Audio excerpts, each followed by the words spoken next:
In today's video, we will be going over ESPN's newly released All-American Freshman team. So first up on the list, we have DJ Lagway, quarterback from the Florida Gators. He was the first overall quarterback in the class, the first player out of Texas, and he was the third national overall, all according to 247.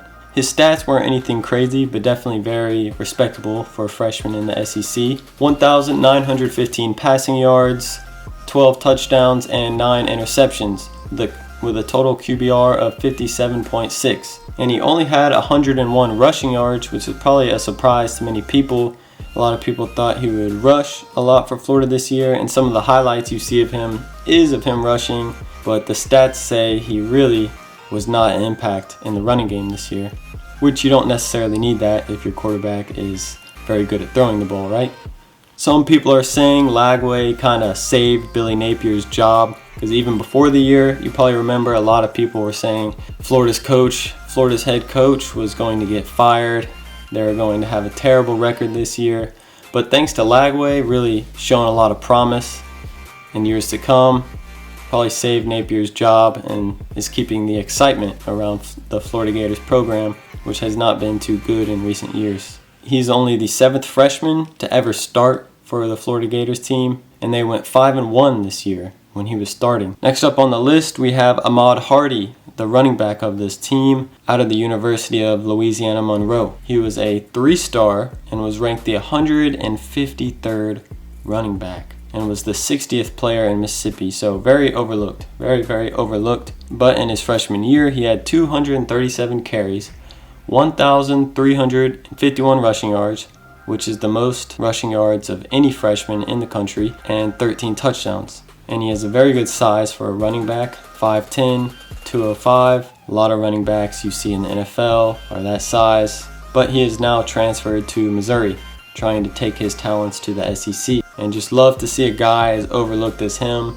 do what he did this year. So congratulations to you, Ahmad Hardy. First wide receiver we have on the list is Jeremiah Smith from The Ohio State University. He was the #1 recruit across all networks, #1 in the nation, #1 at his position. A lot of hype, one of the most hyped up recruits in the last decade maybe, and he has most certainly lived up to it. Ohio State has had a lot of good receivers. They've kind of been a wide receiver school. Jeremiah Smith has a great size for a wide receiver, 6'3", 215. He caught the ball 63 times this year. He had 1,037 yards and 12 touchdowns. And fun fact, he is the first freshman to ever break 1,000 yards for Ohio State and is just the 10th in program history to do that. So we might be watching a future Hall of Famer right now. He's got the size, the speed, the catch radius, the route running. He's really got everything you want in a receiver. It's really fun to watch him play, as you can see from his highlights on screen right now. And I'm looking forward to seeing what he does against Oregon. Next wide receiver on the team is Ryan Williams out of Alabama. He was the 8th overall recruit in the class and was the 3rd best wide receiver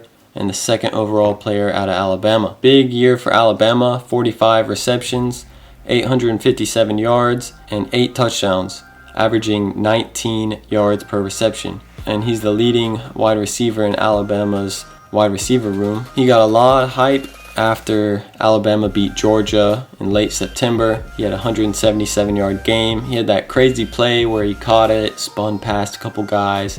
Very fun player to watch. His highlight reel going into the NFL is going to be so fun to watch. That's going to have so many views because every time he gets the ball in his hand, he's basically guaranteed to make one person miss.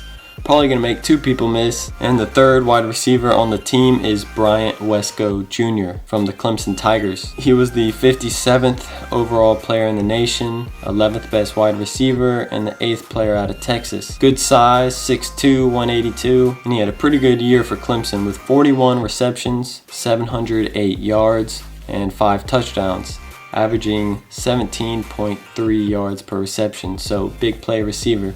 He was a big help for Clemson this year. They won the ACC title, and he was a big help in that game. He had 8 receptions, 143 yards, and 2 touchdowns in the ACC title game.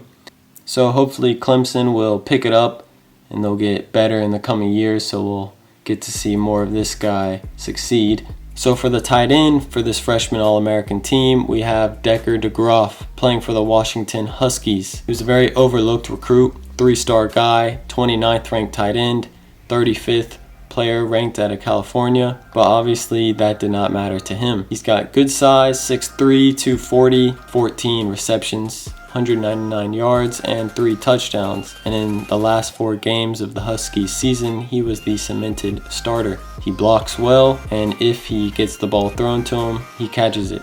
First O-lineman on the list is Jordan Seaton out of Colorado. He started all year at left tackle for the Buffaloes.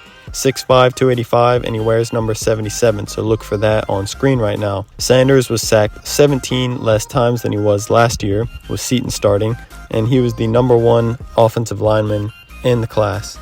He's got all the traits you want: wingspan, athleticism, size, projected to be a first-round pick. Josiah Thompson of the South Carolina Gamecocks. He was the highest ever offensive lineman recruit for South Carolina.